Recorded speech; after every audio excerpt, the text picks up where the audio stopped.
কলকাতায় তো এত ভালো ভালো দোকান আছে, তোমার মিষ্টি কি তাদের দোকানের সাথে টেক্কা দিতে পারবে?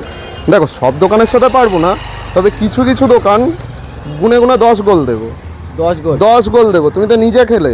আমি তো খেলাম, মানে আমি বলবো যারা ফুড রিভিউ করে, তোমরা যারা ফুড রিভিউ করো, আমার এই মিষ্টি নিয়ে যাও কোনো দোকান থেকে মিষ্টি কিনে খেয়ে দেখো, তোমরাই বলবে কোনটা বেশি ভালো।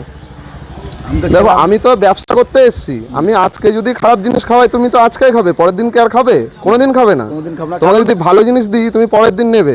কারণ তোমার ব্যবসাটা হচ্ছে বাড়ি বাড়ি বাড়ি বাড়ি গিয়ে, আর ওদের ব্যবসা কিন্তু এক জায়গায় স্থায়ী। হ্যাঁ, রেগুলার কাস্টমারটা তোমার কিন্তু ধরে রাখতে হবে। ওদের কিন্তু নিত্য কাস্টমার আসছে যাচ্ছে, এই জিনিসটা কিন্তু মেনটেন করতে হবে।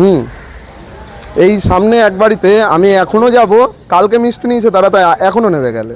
আচ্ছা, এছাড়া সরভাজা বা অন্য ওগুলো সব শেষ হয়ে গেছে। ওগুলো রাখো তো? সরভাজা, ক্ষীরকদম কি আছে? ওগুলো 8 টাকা। 8 টাকা? ক্ষীরকদম 7 টাকা। সবই চাঁদপাড়ার থেকে আসে? সবই চাঁদপাড়ার।